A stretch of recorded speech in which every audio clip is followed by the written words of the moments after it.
बॉलीवुड के दिग्गज अभिनेता धर्मेंद्र देओल इन दिनों अपने घर पर मौजूद हैं। हालांकि उनके स्वस्थ होने की दुआएं पूरे देश भर में की जा रही हैं, लेकिन उनके साथ तकरीबन 2 दर्जन से ज़्यादा फिल्मों में काम कर चुके अभिनेता रजा मुराद जी इस वक्त हमारे साथ मौजूद हैं और उनसे हम जानने की कोशिश करेंगे कि उनके साथ जब काम करते थे और अब जब ऐसी स्थिति है कि अब ज़िंदगी और मौत की लड़ाई आ चुकी है, तो कैसे धर्मपाजी थे और कैसे उनके लिए दुआ करते हैं।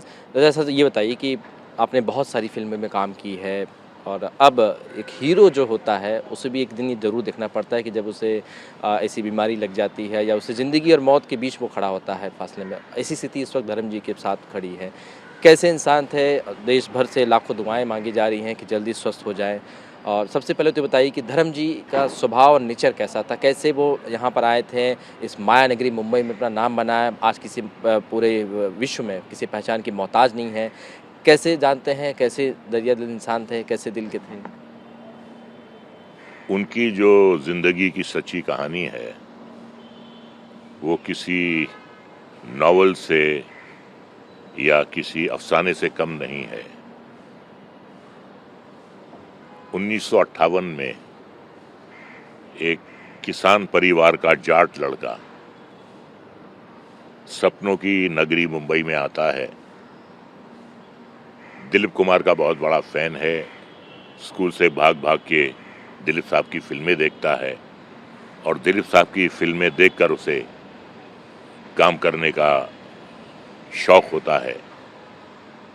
तो बिना किसी सहारे के वो आता है, स्ट्रगल करता है, फिल्म फेयर कॉन्टेस्ट में हिस्सा लेता है, वहाँ फाइनलिस्ट होता है और पहली फिल्म दिल भी तेरा हम भी तेरे वो मिलती है। बड़ा एक मशहूर गाना है, मुझको इस रात की तन्हाई में आवाज़ ना दो, जिसकी आवाज़ रुला दे मुझे वो साथ ना दो। ब्लैक एंड वाइट इरा से लेके यानी 1960 से लेके 2025 तक वो जनता का, देश का, दुनिया का, ऊपर वाले का वो दुलारा है, वो सबका प्यारा है। लोग बहुत चाहते हैं, पूरी दुनिया में करोड़ों उनके फैंस हैं। और एक घिसी पिटी सी कहावत है कि अब इन्हें दवा की नहीं दुआ की ज़रूरत है। अगर वो घर वापस आए हैं तो वो दुआओं के जरिए आए हैं और तारीख ने फिर अपने आप को दोहराया है। 1982 में जो अमिताभ बच्चन के साथ हादसा हुआ था, वो जिंदगी और मौत के बीच जूझ रहे थे। उसी अस्पताल में थे वो, ब्रीच कंडी में, वहीं से आए थे। और इतिहास जो है दोबारा अपने आप को दोहरा रहा है। धर्म जी आ गए हैं, घर आ गए हैं, अपनी फैमिली के साथ हैं। और क्या होता है, एक साइकोलॉजिकल एक एडवांटेज होता है कि आप अपने घर में हैं। अस्पताल के दरो दीवार को देखकर दिल में घबराहट होती है। उस आदमी ने कभी किसी का बुरा किया नहीं, लोगों को खड़ा किया। उनका घर जो है उसे मिनी पंजाब कहा जाता है। पंजाब से जो भी आता है वो उस घर का मेहमान हो जाता है। तो अपने दोस्तों का, अपने रिश्तेदारों का, अपने साथियों का हमेशा उन्होंने बहुत साथ दिया है। हर किस्म के रोल किए हैं, एक्शन किया है, बहुत इमोशनल रोल किए हैं, रियलिस्टिक रोल किए हैं। बिमल रॉय की फिल्म बंदनी में, ऋषिदा की फिल्म अनुपमा में रियलिस्टिक रोल किए, एकदम बहुत नेचुरल परफॉर्मेंसेस उन्होंने दिए। और जहाँ तक कॉमेडी का सवाल है तो वीरू को कौन भूल सकता है? हाँ, बुआ चक्की पीसिंग एंड पीसिंग एंड पीसिंग, तो वो कौन भूल सकता है? तो वर्सटाइल एक्टर, हर किस्म का रोल किया उन्होंने। चेहरा उनका बहुत ही सॉफ्ट था और शरीर के बारे में क्या कहना है। उनको देखकर जो फ्यूचर के हीरोज थे उन्होंने अपने शरीर पर ध्यान देना शुरू किया। वरना उससे पहले आप जितने भी हीरो देखें, कोई भी शारीरिक तौर पर ऐसा उनका गठीला बदन नहीं था जैसा धर्म जी का है, और धर्म जी से प्रेरित होकर जो नई जनरेशन्स के एक्टर्स थे, उन्होंने जिम जाना शुरू किया, उन्होंने मसल्स बनाए, उन्होंने एक्सरसाइज की। तो ये धर्म जी की देन है। और जो यादगार फिल्म है, एक उनकी फूल और पत्थर एक फिल्म थी जो बहुत चली मीना कुमारी के साथ। तो अच्छा इंसान है और ऊपर वाले ने उनको एक कलम दे दिया है कि अपनी तकदीर में जो लिखना चाहो लिख लो। सफलता, शोहरत, इज्जत, दौलत, लोकप्रियता, परिवार, परिवार के बच्चे सब के सब सफल, सारी बेटियों की शादियां। तो आदमी और क्या चाहेगा जिंदगी में? अच्छा परिवार चाहेगा, कामयाबी चाहेगा, लंबी उम्र चाहेगा, अच्छी सेहत चाहेगा। हर चीज़ ऊपर वाले ने उनको दी है और हम चाहते हैं कि ये सिलसिला जो है ये चलता रहे। और 8 दिसंबर को उनकी बर्थडे आने वाली है। पूरा देश इंतज़ार कर रहा है। सिर्फ वही नहीं, सिर्फ उनका परिवार ही नहीं, बल्कि पूरा देश जो है 8 को उनका जन्मदिन सेलिब्रेट करेगा। तो हम दुआ करते हैं कि अच्छे हो जाएं। जिस तरीके से फिल्मों में हमेशा उन्होंने विलन्स की पिटाई की है, बुराई को ख़त्म किया है, इसी तरीके से वो अपनी ज़ाती ज़िंदगी में बीमारी नाम की बुराई को ख़त्म करेंगे और एक बार फिर विजयी होकर खड़े हो जाएंगे। सर एक आखिरी सवाल, एक अमिताभ बच्चन की एक फिल्म का गाना है कि ज़िंदगी तो बेवफा है, एक दिन ठुकराएगी और मौत महबूबा अपने साथ लेके जाएगी, लेकिन जो ज़िंदगी जी के जाता है वही मुकद्दर का सिकंदर कहलाता है। लगता है धर्मबाजी अपनी ज़िंदगी देखिए, जी भरपूर ज़िंदगी जी है उन्होंने, भरपूर। किसी बात की, किसी चीज़ की उनकी ज़िंदगी में कोई कमी रही नहीं है। उन्हें खेती का शौक था, किसान परिवार से थे।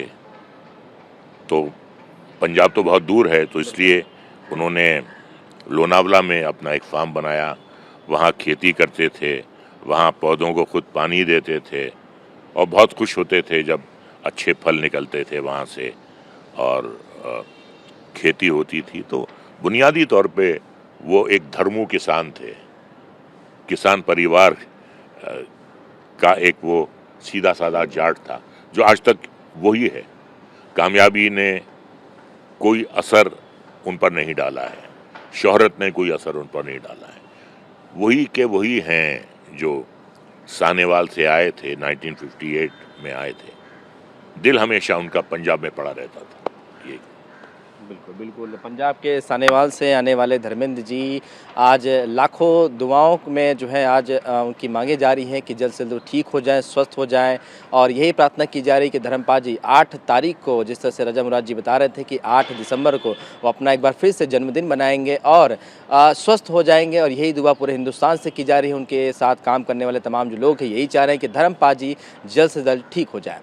कैमरामैन सुभाषित राम के साथ शुभम पांडे, टीवी 9 भारतवर्ष, मुंबई। सर ये मुझे बताइए सर, कौन सी ऐसी फिल्में हैं जो ये हिंदुस्तान की सिनेमा में लिखी जाएगी, जब इतिहास लिखा जाएगा तो याद है कि धर्म जैसा वो कोई अदा भी नहीं कर सकता, कैरेक्टर नहीं कर सकता। ऐसी कौन सी फिल्में आपको लगता है मैं कि समझता हूँ कि शोले, वीरू बहुत ही प्यारा कैरेक्टर, बहुत ही भोला भाला और आशिक मिजाज, वो कैरेक्टर कमाल का है। और जो जय और वीरू की जो दोस्ती है वो भी कमाल की। किसी फिल्म में ऐसी दोस्ती नहीं दिखाई कि वो उसका उनकी पोल भी खोलता रहता है। तो ये जो किरदार है वीरू का, ये अमर हो गया है, ये इतिहास के सुनहरे पन्नों में लिखा जाएगा। देखिए, बुनियादी तौर पे वो एक्शन हीरो रहे हैं, लेकिन कुछ बहुत ही इन्होंने इमोशनल रोल्स किए हैं। ऋषिदा की फिल्म थी अनुपमा, उसमें उन्होंने एक लेखक का रोल किया था। बिमल रॉय की एक फिल्म थी बंदनी, उसमें उन्होंने एक डॉक्टर का रोल किया था। और एक और फिल्म थी सत्यकाम ऋषिदा की, उसमें उन्होंने इंजीनियर का रोल किया था। अलग अलग रोल उन्होंने किए हैं, कॉमेडी भी की है, एक्शन भी किए हैं, इमोशनल भी किए हैं, हर किस्म के रोल किए हैं। और सबसे बड़ी बात यह है कि जनता के दिलों पर हमेशा वो छाए रहे हैं। जनता ने हमेशा उनसे बहुत प्यार किया है।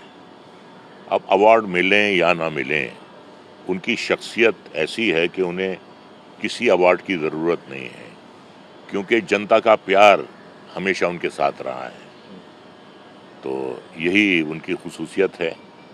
और खाने के बड़े शौकीन हैं।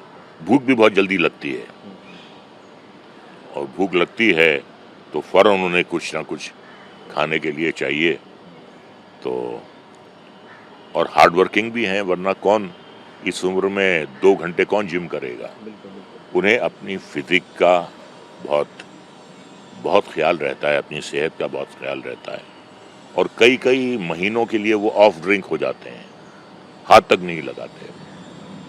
तो वो जब तक विल पावर नहीं होती तब तक इंसान इतनी आगे तक नहीं आता, वरना वो जो उसकी लतें हैं, उसकी बुरी आदतें हैं, उससे ही वो बाहर नहीं निकल पाता। तो कभी उन्होंने अपने शरीर की तरफ से कोई लापरवाही नहीं की। शरीर का ख्याल रखा, डाइट का ख्याल रखा, वेट का ख्याल रखा, अपने परिवार का ख्याल रखा, अपने दोस्तों का ख्याल रखा, और ऊपर वाले ने उनका ख्याल रखा। बिल्कुल तमाम जो पूरे मुल्क में है यही दुआएं की जा रही हैं कि कब धर्मेंद्र पाजी जो हैं पूरी तरीके से ठीक हो जाए। उनके साथ तमाम जो काम करने वाले लोग हैं, उनके साथ कई सारी फिल्मों दर्जन भर 2 दर्जन से ज़्यादा फिल्मों में काम करने वाले रजा मुराद जी भी यही कह रहे हैं कि धर्म पाजी जो हैं 8 दिसंबर को अपना जन्मदिन मनाएंगे, और जो व्यक्ति हमेशा सबका भला किया, भगवान ऊपर वाला उसका भला करता है। कैमरामैन सुभाषित दाम के साथ शुभम पांडे, टीवी 9 भारत वर्ष, मुंबई।